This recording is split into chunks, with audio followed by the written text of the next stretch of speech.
Petrol ಮತ್ತು diesel ಮೇಲಿನ ತೆರಿಗೆಯಲ್ಲಿ ವಿನಾಯಿತಿ ಕೊಡಿ ಅಂತ ಹೇಳಿ ಸಚಿವರನ್ನ ಪ್ರಶ್ನೆ ಮಾಡಿದಾಗ ಬಿಜೆಪಿ ಆಡಳಿತದಲ್ಲಿರುವಂಥ ರಾಜ್ಯಗಳಲ್ಲಿ ಮೊದಲು ಮಾಡಲಿ ಆಮೇಲೆ ನೋಡೋಣ ಅಂತೇಳಿ ಸಚಿವ ಪ್ರಿಯಾಂಕ್ ಖರ್ಗೆ ಅವರು ಪ್ರತಿಕ್ರಿಯೆ ಕೊಟ್ಟಿದ್ದಾರೆ. ಹೈಯೆಸ್ಟ್ IT ಎಕ್ಸ್ಪೋರ್ಟ್ ಮಾಡ್ತಾ ಇರೋದು ನಾವು. We are one of the most prosperous economic engines of the country. ಇವ್ರೇನು ಮಾಡ್ತಾ ಇದ್ದಾರೆ ರೀ ಕೇಂದ್ರ ಸರ್ಕಾರದವರು? ಅವ್ರಿಗೆ ಕಮ್ಮಿ ಮಾಡೋಕ್ಕೆ ಹೇಳಿ ಎಲ್ಲ ಹೊರೆ ನಮ್ಮ ಮೇಲೆ ಹಾಕಬೇಕಾ? ಮತ್ತು ಇವ್ರೇನು ಅಚ್ಚೇ ದಿನ ಅಂತ ಹೇಳಿದ್ರಲ್ಲ, ನಾವು ಹೇಳಿದ್ದ ಅವ್ರು ಹೇಳಿದ್ದ? ಆ್ಯಂಡ್ ಯಾಕೆ ಮೋದಿಯವ್ರ ಜವಾಬ್ದಾರಿ ಯಾವಾಗ ತಗೋತಾರೆ? ಎಲ್ಲ ಜವಾಬ್ದಾರಿನೂ ನಾಗರಿಕರ ಮೇಲೆ ಮತ್ತು ರಾಜ್ಯದ ಮೇಲೆ ಹಾಕ್ತಾಯಿದ್ರೆ ಇವ್ರು ಯಾವಾಗ ತಗೋತಾರೆ ಜವಾಬ್ದಾರಿ?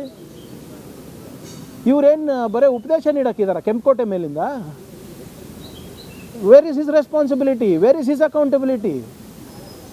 ಸೆಸ್ ಕಮ್ಮಿ ಮಾಡಬೇಕಂದ್ರೆ ಸ್ಟಾರ್ಟ್ ಫ್ರಮ್ ಗುಜರಾತ್ ಸೆಸ್ ಕಮ್ಮಿ ಮಾಡಿ, ಮಧ್ಯಪ್ರದೇಶ್ ಕಮ್ಮಿ ಮಾಡಿ, ಉತ್ತರ ಪ್ರದೇಶ್ ಕಮ್ಮಿ ಮಾಡಿ, ರಾಜಸ್ಥಾನ್ ಕಮ್ಮಿ ಮಾಡಿ, ಮಹಾರಾಷ್ಟ್ರ ಕಮ್ಮಿ ಮಾಡಿ, ಆಮೇಲೆ ನಮ್ಮ ಹತ್ರ ಬನ್ನಿ ಕನ್ನಡಿಗರ ಹತ್ರ. ನೀವೇನು ಹೇಳ್ತಾ ಇದ್ದೀರಲ್ಲ ಅದೆಲ್ಲನೂ ನೀವು ಫಸ್ಟು ನಿಮ್ಮ ಗುಜರಾತ್ ಮಾಡೆಲ್ ಆಫ್ ಡೆವಲಪ್ಮೆಂಟ್ ಇರುವಂಥ BJP ಸ್ಟೇಟ್ಸ್ಗಳಲ್ಲಿ ಫಾಲೋ ಮಾಡಿಬಿಟ್ಟು ನಮ್ಮ ಹತ್ರ ಬನ್ನಿ. ಈಗ ಜನಸಾಮಾನ್ಯರಿಗೆ ಹೊರೆ ಏನೋ ಆಗ್ತಾ ಇದೆ, ಪೆಟ್ರೋಲ್ ಡೀಸೆಲ್ ದರ ಏರಿಕೆ. ಹಿಂದೆ ಕೂಡ 2 ಬಾರಿ ರಾಜ್ಯ ಸರ್ಕಾರ ಕೂಡ ಟ್ಯಾಕ್ಸ್ ಏರಿಕೆ ಮಾಡಿತ್ತು. ಈ ಬಾರಿ ಏನಾದರೂ ಸ್ವಲ್ಪ ಕಡಿಮೆ ಮಾಡುವಂಥದ್ದು ಏನೋ ಚಿಂತನೆ? ನೋಡ್ರಿ, ರಾಜ್ಯಗಳ ಬಗ್ಗೆ ನೀವು ಮಾತಾಡೋಕೆ ಹೋಗ್ಬೇಡಿ. ನೀವು ಬೆಲೆ ಕಮ್ಮಿ ಇದ್ದಾಗ ದುಡ್ಡು ಮಾಡ್ಕೊಂಡ್ರಿ, ಈಗ ಬೆಲೆ ಜಾಸ್ತಿ ಆದಾಗ ನೀವು ಆ ಗ್ರಾಹಕರಿಗೆ ತೊಂದರೆ ಕೊಡಬೇಡಿ. ಅದೇ ನಾನು ಅಷ್ಟೇ ಸಿಂಪಲ್ ಆಗಿ ಹೇಳುವಂಥದ್ದು. ಈಗ $100 ನಮ್ಮ ಹಿಂದೆ ಇದ್ದಾಗ, ಮನಮೋಹನ್ ಸಿಂಗ್ ಇದ್ದಾಗ $120 ಹೋಗಿತ್ತು. ಆದರೂ ಕೂಡ ನಾವು ಸಬ್ಸಿಡಿ ಮಾಡಿಕೊಂಡು ಪೆಟ್ರೋಲು ಡೀಸೆಲ್ನ ಆದಷ್ಟು ಕಂಟ್ರೋಲ್ ಮಾಡಿಕೊಂಡೇ ಹೋದೋ. ಇವರು ಅದನ್ನು ತೆಗೆದಾಕ್ಬಿಟ್ರು.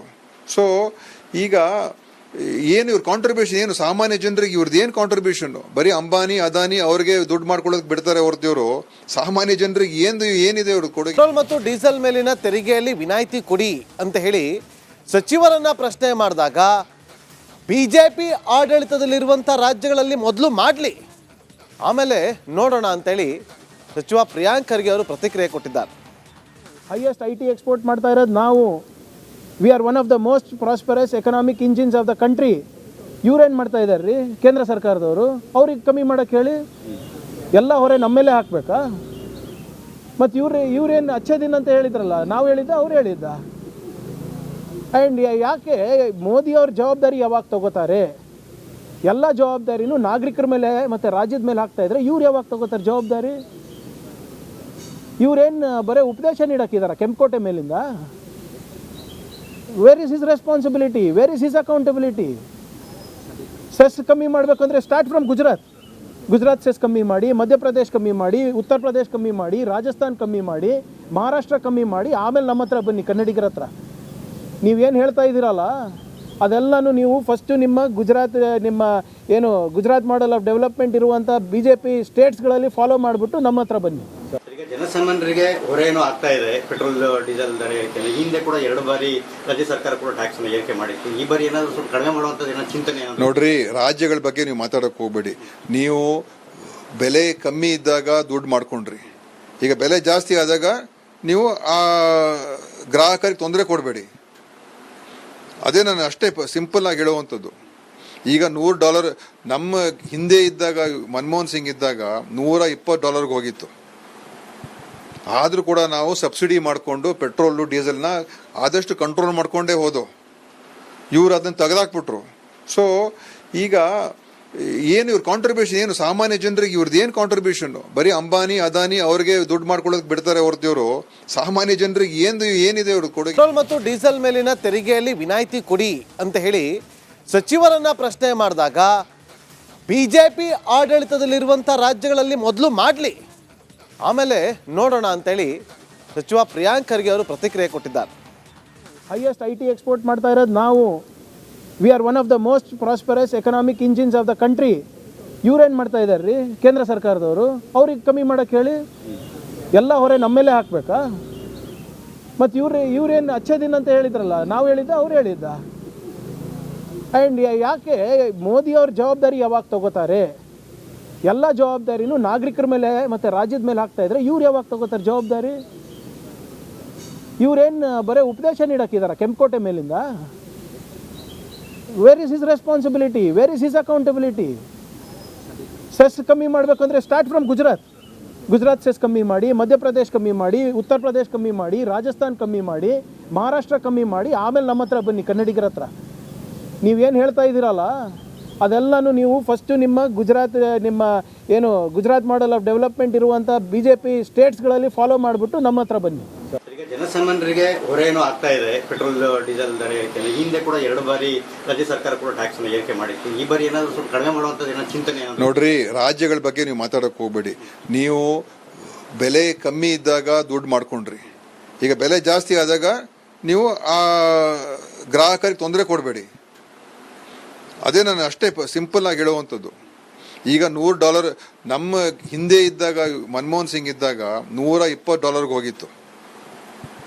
ಆದರೂ ಕೂಡ ನಾವು ಸಬ್ಸಿಡಿ ಮಾಡಿಕೊಂಡು ಪೆಟ್ರೋಲು ಡೀಸೆಲ್ನ ಆದಷ್ಟು ಕಂಟ್ರೋಲ್ ಮಾಡಿಕೊಂಡೇ ಹೋದೋ. ಇವ್ರು ಅದನ್ನು ತೆಗೆದಾಕ್ಬಿಟ್ರು.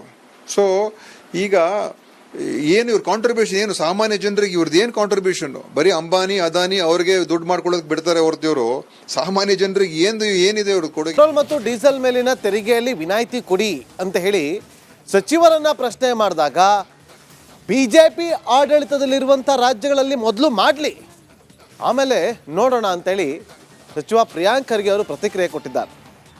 ಹೈಯೆಸ್ಟ್ IT ಎಕ್ಸ್ಪೋರ್ಟ್ ಮಾಡ್ತಾ ಇರೋದು ನಾವು. We are one of the most prosperous economic engines of the country. ಇವ್ರೇನು ಮಾಡ್ತಾ ಇದ್ದಾರೆ ರೀ ಕೇಂದ್ರ ಸರ್ಕಾರದವರು? ಅವ್ರಿಗೆ ಕಮ್ಮಿ ಮಾಡೋಕ್ಕೆ ಹೇಳಿ ಎಲ್ಲ ಹೊರೆ ನಮ್ಮ ಮೇಲೆ ಹಾಕಬೇಕಾ? ಮತ್ತು ಇವ್ರೇನು ಅಚ್ಚೇ ದಿನ ಅಂತ ಹೇಳಿದ್ರಲ್ಲ, ನಾವು ಹೇಳಿದ್ದ ಅವ್ರು ಹೇಳಿದ್ದ? ಆ್ಯಂಡ್ ಯಾಕೆ ಮೋದಿಯವ್ರ ಜವಾಬ್ದಾರಿ ಯಾವಾಗ ತಗೋತಾರೆ? ಎಲ್ಲ ಜವಾಬ್ದಾರಿನೂ ನಾಗರಿಕರ ಮೇಲೆ ಮತ್ತು ರಾಜ್ಯದ ಮೇಲೆ ಹಾಕ್ತಾ ಇದ್ರೆ ಇವ್ರು ಯಾವಾಗ ತಗೋತಾರೆ ಜವಾಬ್ದಾರಿ? ಇವ್ರೇನು ಬರೀ ಉಪದೇಶ ನೀಡೋಕ್ಕಿದಾರ ಕೆಂಪಕೋಟೆ ಮೇಲಿಂದ? Where is his responsibility? Where is his accountability? Cess ಕಮ್ಮಿ ಮಾಡಬೇಕಂದ್ರೆ ಸ್ಟಾರ್ಟ್ ಫ್ರಮ್ ಗುಜರಾತ್ ಸೆಸ್ ಕಮ್ಮಿ ಮಾಡಿ, ಮಧ್ಯಪ್ರದೇಶ್ ಕಮ್ಮಿ ಮಾಡಿ, ಉತ್ತರ ಪ್ರದೇಶ್ ಕಮ್ಮಿ ಮಾಡಿ, ರಾಜಸ್ಥಾನ್ ಕಮ್ಮಿ ಮಾಡಿ, ಮಹಾರಾಷ್ಟ್ರ ಕಮ್ಮಿ ಮಾಡಿ, ಆಮೇಲೆ ನಮ್ಮ ಹತ್ರ ಬನ್ನಿ ಕನ್ನಡಿಗರ ಹತ್ರ. ನೀವೇನು ಹೇಳ್ತಾ ಇದ್ದೀರಲ್ಲ ಅದೆಲ್ಲನೂ ನೀವು ಫಸ್ಟು ನಿಮ್ಮ ಗುಜರಾತ್ ಮಾಡೆಲ್ ಆಫ್ ಡೆವಲಪ್ಮೆಂಟ್ ಇರುವಂಥ BJP ಸ್ಟೇಟ್ಸ್ಗಳಲ್ಲಿ ಫಾಲೋ ಮಾಡಿಬಿಟ್ಟು ನಮ್ಮ ಹತ್ರ ಬನ್ನಿ.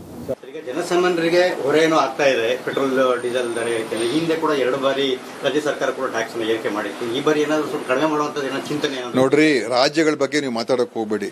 ನೀವು ಬೆಲೆ ಕಮ್ಮಿ ಇದ್ದಾಗ ದುಡ್ಡು ಮಾಡ್ಕೊಂಡ್ರಿ. ಈಗ ಬೆಲೆ ಜಾಸ್ತಿ ಆದಾಗ ನೀವು ಆ ಗ್ರಾಹಕರಿಗೆ ತೊಂದರೆ ಕೊಡಬೇಡಿ. ಅದೇ ನಾನು ಅಷ್ಟೇ ಸಿಂಪಲ್ ಆಗಿ ಹೇಳುವಂಥದ್ದು.